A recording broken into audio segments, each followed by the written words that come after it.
Afternoon as we look ahead the premiere of a powerful documentary called Charlotte 7. It's tomorrow night, and right now we are joined by Reverend Dr. Julia Robinson Moore and Reverend Ricky Moore to discuss their work in really restoring the dignity to forgotten African American burial grounds around our city. Thanks you two for joining us here in the Live Impact studio. Glad to be here. Let's talk about the impetus of this project, which took place many years ago. How did this begin? Who wants to take that question? I'll start. Okay. I'm also a university professor at UNC Charlotte, and I was looking for my next book project. And I'm also an ordained Presbyterian minister in the Presbyterian Church USA. And I had been preaching around Charlotte for the last 20 years and noticed that there were segregated burial grounds, and some of the African American sides of those segregated burial grounds were in disrepair. And communities, both black and white, were looking to come together and restore them. So that's how the project got started. Wow. What compelled you to take action? I mean, there's something about observing this, and it's an interesting facet to the Charlotte area's history, of course, but really taking this into a proactive action and making a documentary.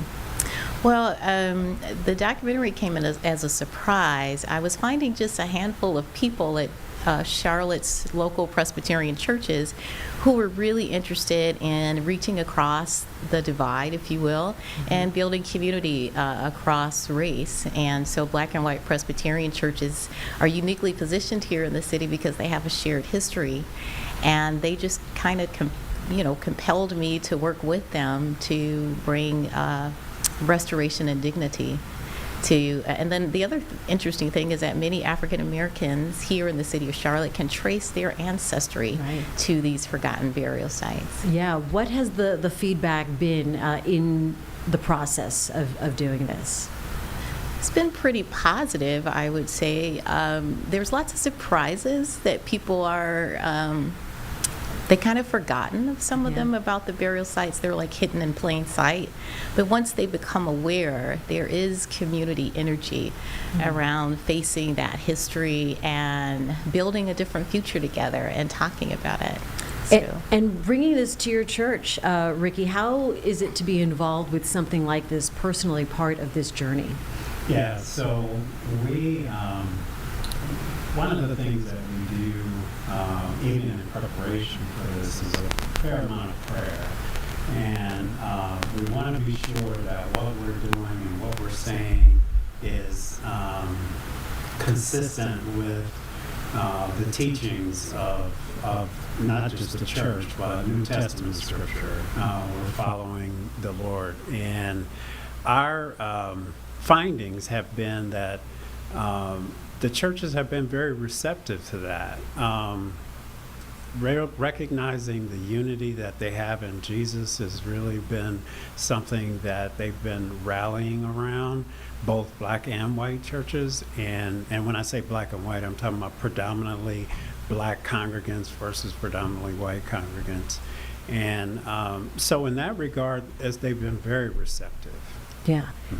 Working with a diverse team as well, architects, students, historians, bringing this mission together. How were you able to accomplish that?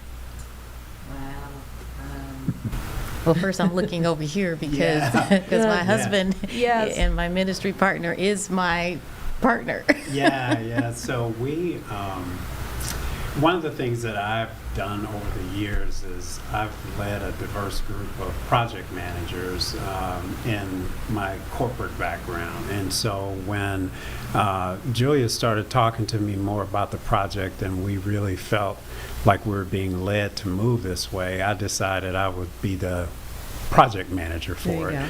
And so we've been running the project like you would a construction project that you would be doing at any organization or business. So when we pull together the students, when we pull together the architects, when we pull together the vendors that are doing the ground penetrating radar, we're bringing those disciplines together that we've kind of leverage that I've leveraged, if you will, from working in corporate America for so many years. Now I'm retired and I'm fully focused on the ministry, but prior to that, I had quite a team of project managers I worked with. So. Yeah, it's good to bring all those experiences, though, into a passion project such as this. Yeah. You mentioned, that a lot of these things that people forgot about and they were hiding in plain sight. How is that possible in Charlotte? Wow, so that's such a great question. The city of Charlotte, I've been here for 20 years. I feel like I am a Charlottean, and it's such a beautiful city with wonderful communities. However, it has a rich and often complicated history. And so lots of the new development that you see are built alongside or sometimes on top of these really historic sites that hold lots of untold stories. And so bringing the communities together to tell a fuller story of the city of Charlotte is one of the goals of this documentary. And also a team of partnerships. UNC Charlotte is one of those partners, but so many genealogists and archaeological people, as well as just community leaders, are stepping up, joining hands to tell the truth of Charlotte, but also to tell the new vision of unity and togetherness for the city.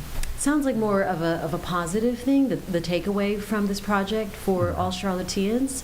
What can people outside looking in learn from what you have done for the past 4 years? Well, I'll just start. From the outside looking in, I'm a historian. I'm also a minister, but I'm totally trained as a historian. So outside looking in, you're looking at maybe an untold history of the city of Charlotte, of Presbyterianism, of Protestantism in the city. But you're also looking at this new and creative way that communities are coming together to build partnership around telling the truth, but envisioning a future together. Love it. Yeah, and the only thing I would add to that is just that, the lives of the formerly enslaved people that we're attempting to memorialize, I mean, they never had anyone speak for them.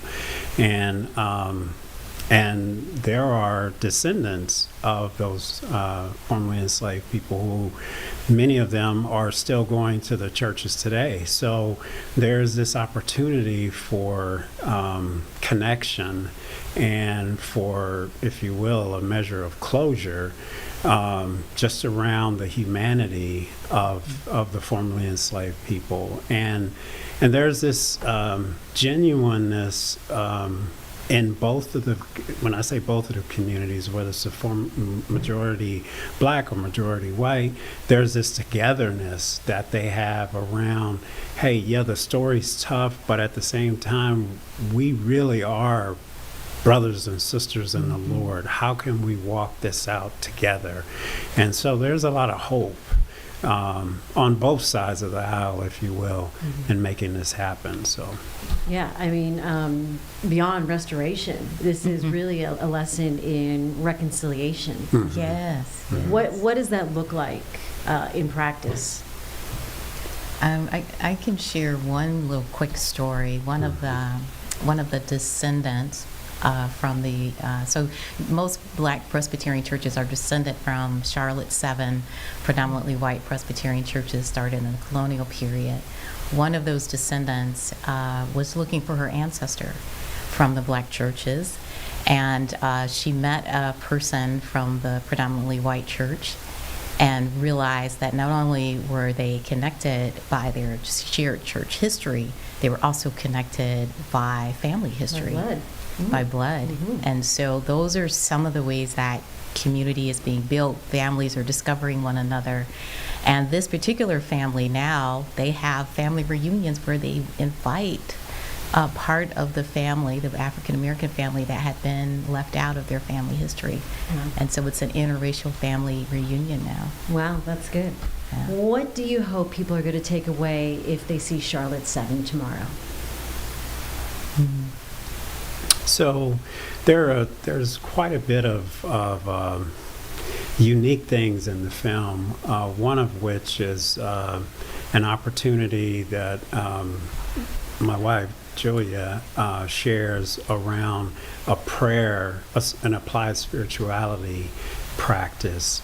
And I think our hope is that people will see how much the Lord really, and I say the Lord, I'm talking the Lord Jesus really loves all of us, and he meets us right where we are. And even in the difficult issues of something like this, there's things that can come out of it that can be very beautiful and can be very uplifting. So we're hoping that people, I'll just speak for myself, I'm hoping that people will watch the film and will look at it and realize, yeah, it's tough history, but you know what? I actually feel hopeful from this. I actually feel like we can move forward and have a more positive future from this. One of the things that we emphasize through this entire process of the project is that there is no shame, there's no guilt, there's no condemnation. There's only this embracing of who we are and how do we work better together going forward. So, yeah. All right, optimism. Julia, you want to add to that? Yeah, I do. No one would think that hidden cemeteries, neglected cemeteries would be relational tools for community building.